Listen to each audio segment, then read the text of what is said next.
Magandang hapon mga kababayan. Meron po tayong natanggap na impormasyon na pagkatapos sa aming sesyon itong araw na ito, meron na po mga operatiba ng NBI at ng CIDG na pupunta dito para ako asistuhin. Ako po'y nananawagan sa inyo. Sana tulungan nyo ako. Huwag po tayong papayag na another Pilipino ay dadalhin sa dahil. Pangalawa, kay Pangulong Duterte. Ako po'y nanawagan sa inyo na sana pumunta kayo dito, tulungan nyo kami, mag-vigil tayo dito sa harapan ng Senado. Ako po'y nakikiusap sa inyo. Kung kayo'y meron pang puso para sa ating bansa, sana pumunta kayo dito. Ako nananawagan sa inyo. Lahat ng mga Pilipino na may puso para sa ating bansa, para sa kinabukasan ng ating bansa. Pumunta na po kayo dito sa harap ng Senado at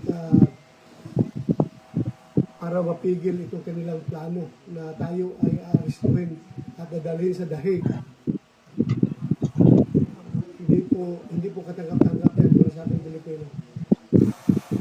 So mga kaibigan ko, lahat ng Pilipino, ako nanawagan sa inyo.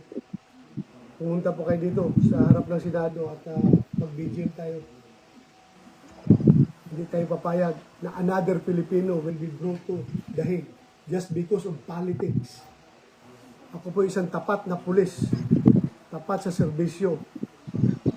Bakit nila ako ginaganito?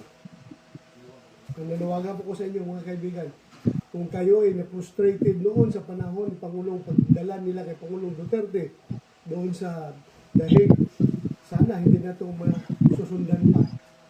Maraming salamat mga kaibigan. Hindi po ako nanawagan ng violenting pag-aaklas. Ako po'y nananawagan ng isang peaceful na prayer rally dito sa harapan ng Senado. Kita-kita po tayo dito. Maraming salamat mga kaibigan. Thank you po. Maraming salamat talaga.